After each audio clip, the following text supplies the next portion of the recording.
Halo Sobat Bola, apa kabar? Semoga semua Baik, sehat selalu. Amin, amin. amin, amin. Indonesia akan menghadapi Australia di 16 besar Piala Betul, Asia tahun 2023. Ini ya. Bro Ipung, ini gimana nih Indonesia bisa nggak menghadapi Australia ini? Iya, ini ada sebuah sebuah situasi yang justru ini semacam membawa pengalaman-pengalaman baru juga buat pemain timnas kita. Mhm, Di event kali ini, timnas kita tuh berhadapan dengan timnas dari Asia Tenggara, berhadapan dengan pemain timnas dari Asia Timur, berhadapan dengan pemain timnas dari Asia Barat, dan sekarang berhadapan dengan Eropa, dalam hal ini Australia. mhm, Jadi ini kan semua semua budaya sepak bola yang berbeda, doktrin sepak bola yang berbeda, akhirnya itu dihadapi oleh Indonesia gitu loh. Nggak. Dan Mhm, tentu ketika berhadapan dengan masing-masing negara yang punya karakteristik yang berbeda, STY juga dalam hal ini juga harus punya semacam cara ya untuk bisa menetralisir tim-tim lawannya.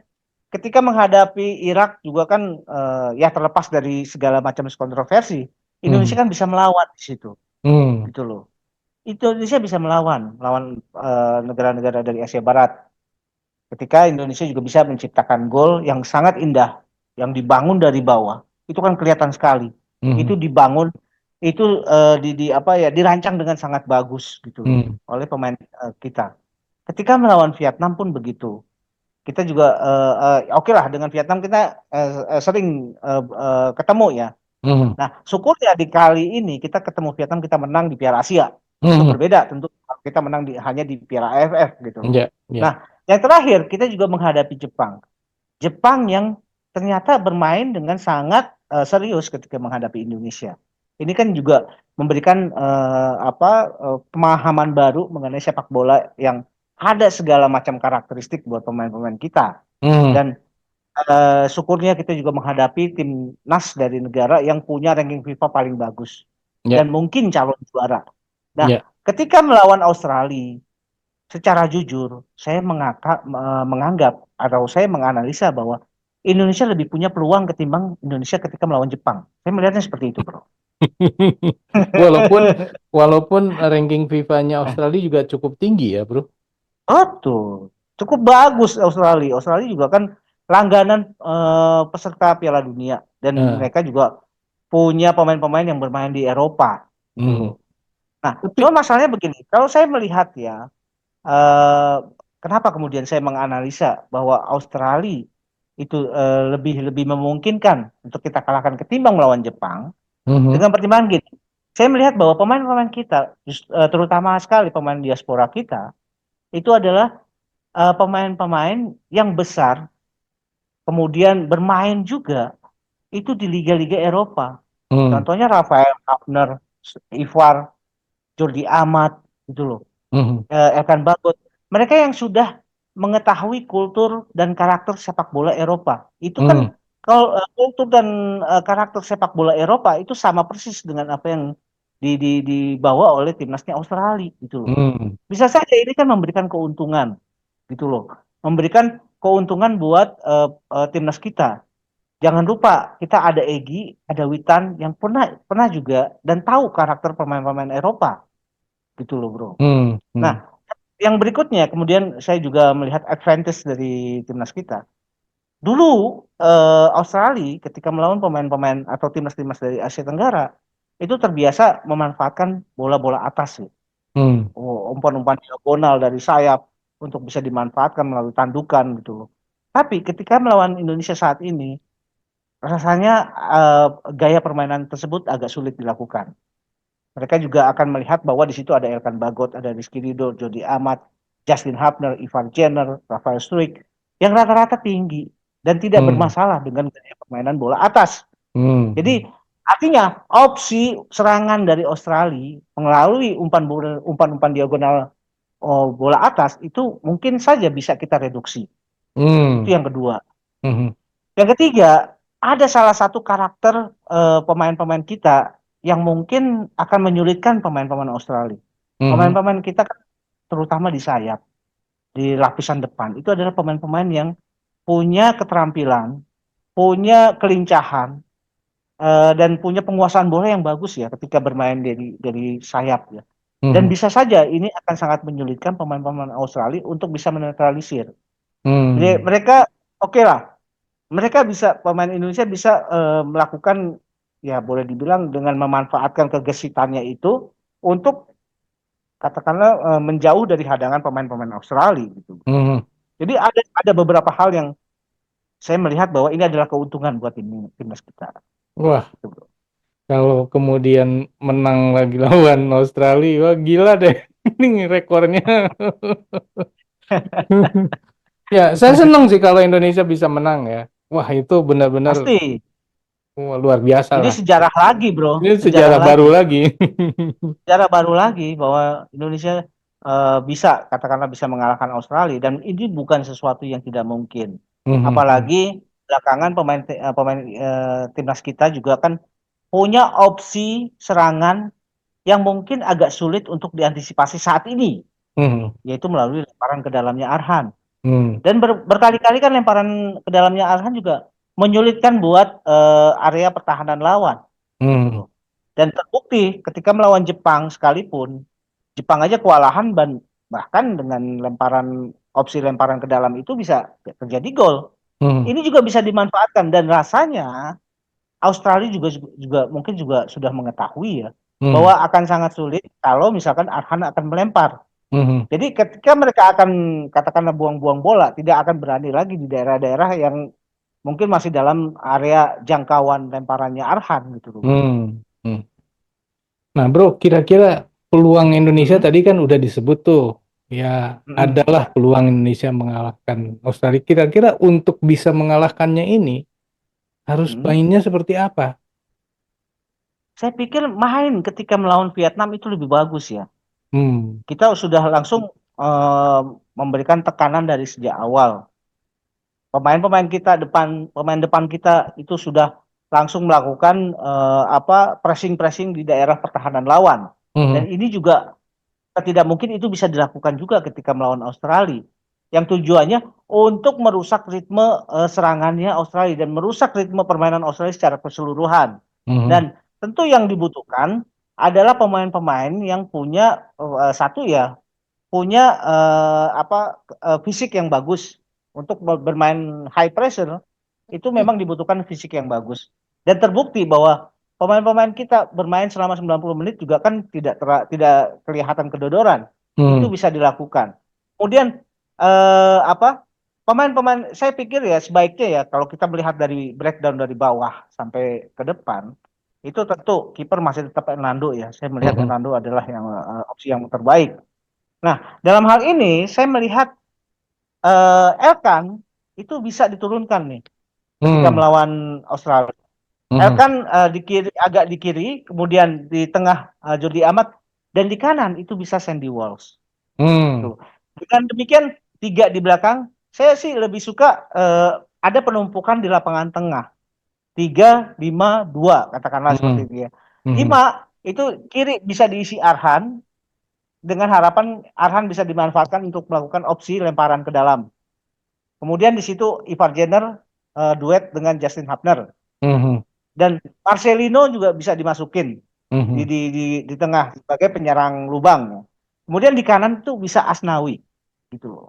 Nah, sedangkan di depan itu saya sih lebih lebih menyukai kalau dua pemain ini adalah Yakob Sayuri dengan Rafael Struijk gitu loh. Mhm. Nah, kalau misalkan terjadi sesuatu, ada pemain-pemain yang katakanlah dibutuhkan lagi tingkat tingkat serangan yang lebih intens, mungkin Asnawi ini bisa dikesampingkan dulu, katakanlah ya, Mhm. dikesampingkan dulu dengan memasukkan Yakob Sayuri di kanan situ, sementara di Mhm. depan sebagai tandemnya si Rafael itu dimasukin Rafael Sananta gitu loh. Mhm. Jadi ini kan memberikan opsi-opsi serangan atau pemain-pemain yang biasa menyerang dan biasa katakanlah menciptakan peluang. Karena kita juga sampai saat ini kan belum melihat bagaimana Sananta bisa diturunkan atau tidak. Ya, ya, ya. Sebetulnya kita juga masih menunggu apa Saint Patinama bisa diturunkan. Apakah Saint Patinama juga bisa diturunkan? Tentu kalau Saint Patinama bisa diturunkan, dia kalau terjadi apa-apa dengan Arhan dia bisa masuk gitu loh, Hmm, menggantikan Arhan. hmm, Atau kalau misalkan terjadi sesuatu yang mungkin dipaksakan untuk mengubah gaya bermain dari pemain Indonesia, tetap bisa Arhan tetap bermain, sementara Sen Patinama didorong ke depan gitu loh, agak ke depan. Sementara untuk yang demikian akhirnya mengorbankan posisinya Asnawi gitu loh. hmm, Jadi Sen Patinama bisa turun, sementara Asnawi mungkin tidak bermain dulu, sementara di depan masih tetap kombinasi antara Sayuri dengan Rafael atau Sananta dengan Rafael gitu loh bro. hmm. Ya. Jadi golnya berapa? 1-0, 2-1. Saya melihat kemungkinan Indonesia menang 1-0. Nggak bisa ya kalau 4-0 gitu ya. Waduh, Beda berat kelas ya. Ini berat. bukan AFF ya. Bukan AFF, AFF sih sudahlah itu masa lalu ya. Ya Kita nggak usah bicara dong, soal. kaya banget. Ya, gini kan apa ya optimisme saya muncul melihat pada tren pertama. Bagaimana momentum eh, eh, kualitas dari mentalitas pemain kita juga kan lagi meninggi. Ya. Apalagi ya, Indonesia baru pertama kali ini bisa melaju ke 16 besar.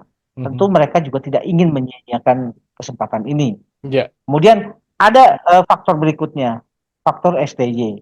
Mhm. STY saya lihat adalah pelatih yang punya banyak perbendaharaan kata-kata ya, taktik yang bisa dia mainkan pada saat pertandingan-pertandingan akan dilangsungkan, tergantung dari lawan yang akan dihadapi. Mhm. Dan unsur-unsur kejutan yang biasa dilakukan oleh STY ini kan bisa memunculkan hasil yang berbeda. Mhm. Nah, Mhm. kemudian itu juga yang saya akui dari STY itu ya. Yang berikutnya adalah saya juga melihat bagaimana chemistry antar pemain dan seluruh ofisial yang ada di timnas kita. Ini kan semua begitu ini ya, begitu berbaur, begitu cair hubungan mereka. Dan ini juga akan menciptakan atmosfer yang penuh dengan kebersamaan. Dan ya mudah-mudahan aja seluruh vibe-vibe yang ada di timnas kita itu bisa dimanfaatkan dengan baik di pertandingan melawan Australia. Jadi intinya Indonesia nggak takut lawan Australia. Nah, tidak, bro. Dan bahkan eh, punya kans untuk memenangkan laga ini. Tapi ingat nih, Dan ini kan, dan jangan lupa bro, Indonesia tuh nothing tulus loh di pertandingan ini. oh iya bener, Ini yang berbahaya. Ini ya. permainan nothing tulus artinya Indonesia tidak dibebani target untuk menang dalam Mhm. hal ini ya. Nah, karena apa target yang dicanangkan oleh PSSI itu kan sudah terpenuhi dengan Mhm. Indonesia melaju ke 16 besar. Mhm. Itu target itu sudah lewat. Artinya kalau pemain bisa bermain dengan euforia, dengan kegembiraan, itu kan memunculkan suasana yang berbeda. Mhm. Apalagi Indonesia bermain lepas saja gitu loh. Mhm. Artinya seluruh kemampuan dikeluarkan aja. Kita Mhm. tidak lagi berpikir wah akan kemasukan berapa, tapi nggak apa-apa. Itu yang itu bagian dari apa ya namanya pendewasaan gitu loh. Mhm. Artinya pendewasaan itu kan harus dilakukan melalui pertandingan-pertandingan yang resmi seperti sekarang. Ya, ya. Nah, ini seluruhnya harus bisa dimanfaatkan gitu, Bro. Dan ini kan babak gugur ya. Kalau babak gugur ini kan harus ada yang menang. Nggak mungkin seri. Betul, Kalau seri betul. dalam eh, dua babak gitu ya akan ditambah dengan babak tambahan. Wah ini akan menambah apa ya, seru ya. Bukan seru tapi capek Ya, juga, kasihan pemainnya. pasti, pasti. Ya mudah-mudahan Indonesia bisa mencetak gol dan memenangkan laga ini walaupun dengan skornya selisih 1 gol nggak apa-apa dan cukup bermain 90 menit aja. Jangan pakai Ya. babak tambahan untuk menghemat tenaga ya. Tapi ya kita nggak tahu ya. Ya ini kan udah beda kelas nih. Ini bukan AFF lagi nih. Ini udah Piala Asia. dan adanya sudah di 16 besar. Gila ini. Kanan makin kuat ya. Iya, benar. Oke Sobat Bola, itulah obrolan kita mengenai laga Indonesia melawan Australia yang akan diselenggarakan di hari Minggu ya. Wah, ini Betul. pasti seru sih. Jangan lupa untuk menonton ya. Kalau menurut Sobat sendiri, benar nggak bahwa Indonesia punya peluang lebih bagus ketika melawan Australia nanti dibandingkan ketika melawan Jepang? Kalau iya, silakan tulis di kolom komentar. Jangan lupa alasannya. Demikian juga kalau enggak, silakan tulis di kolom komentar. Itu dulu obrolan kita Hmm. lanjut di obrolan lain. Sampai jumpa. Bye. Thank you, bro.